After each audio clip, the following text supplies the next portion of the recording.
Well, hello and welcome to my review of the Great Whoa. Just like last week, I'm afraid. I'm really sorry that Clary can't be with Whoa. Which is, there's no one here. I'm here. Why are you not on camera? There was a small incident involving a rainstorm. Is vanity stopping you from appearing on the Great British Bake Off review? Yes.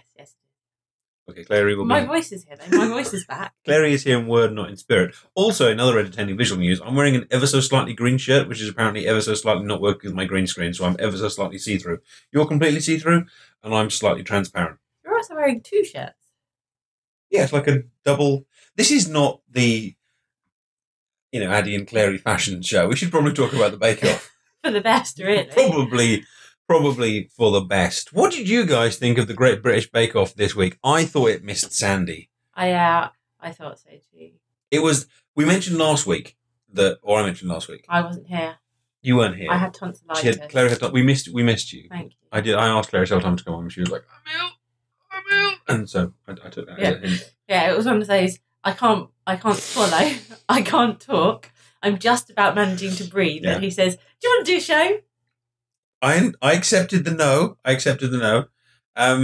Last week one of the things I said was that because Ian's got Star Baker in 3 times in a row now, it's really heightened the idea of competition. That it is, he's not just in front, he's way out in front. And I felt that tonight really had, it might have been the way they edited it and the music they used, there was a lot more silence and just like clips of the bakers kind of moving things and putting things in places, and it was very kind of like whoa. The game is hotting up.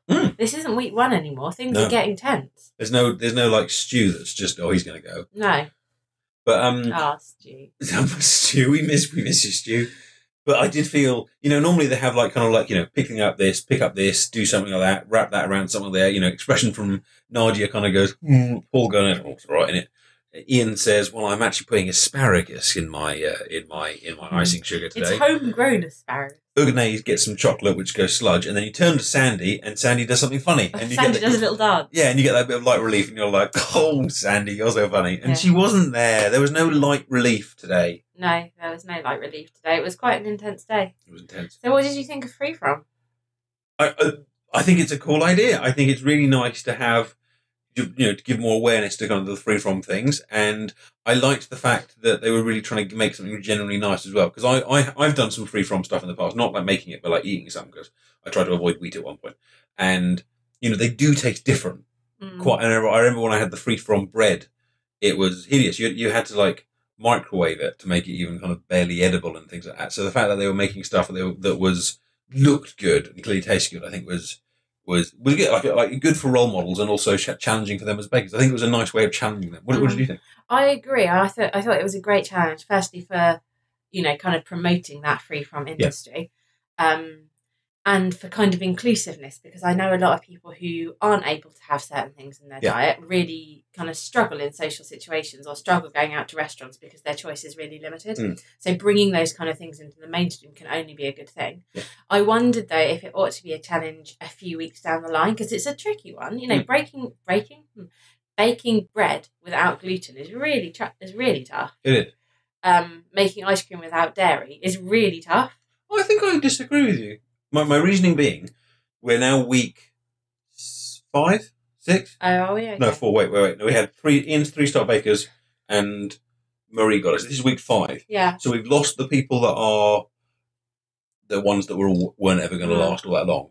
But we're not yet at the final few weeks where they're bringing out the most amazing things they can do. And you probably wouldn't want that to be the Freeform. No, probably not. So I think it's a good way of kind of now going, okay, we've seen who can bake. Now let's see who can do something a bit more technical. I accept your point that, because you could see some of them were really struggling today. And especially, it was interesting to see Ian and Flora, who have actually been nearer the top, struggling so much. In fact, it was interesting to see Ian really struggled with the first 2, but once he got back on more sure footing for the... Yeah. I've been told in the comment section that I always confuse signature and showstopper, so I'm going to get them right.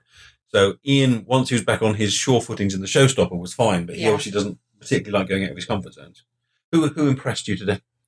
I think that Nadiya was a great choice for Star Baker. I like Nadiya. You kind of warm to her, don't you? You warm to her, and she's creative, different, but not in the way like Ugne. She doesn't just kind of go, I'm going to add chocolate to it. Yeah. She actually kind of comes up with And some really that cool jam stuff. that she did was really cool.